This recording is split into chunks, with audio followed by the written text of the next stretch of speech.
What's up? Today we're going to be learning signs you need to know if you are a beginner at American Sign Language.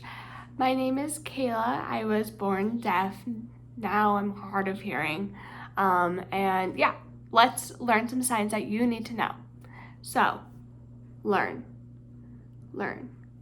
I'm learning sign. I learning sign language. This is me, this is my name, and the video I have up is a couple of videos before this, is the alphabet, so then you can sign your name. So my name, Kayla. Okay. Then if you want to do like family signs, I have a couple of videos about family signs, but just really quick. Mom, dad. Mom, dad. Drive.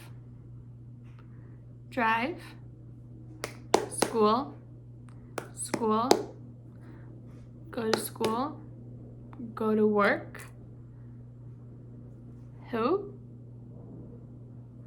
Why? Okay, that's fine. So this is fine. This is like, yeah, okay. And yeah, I hope you understand these basic signs. And comment below what other videos you want to see.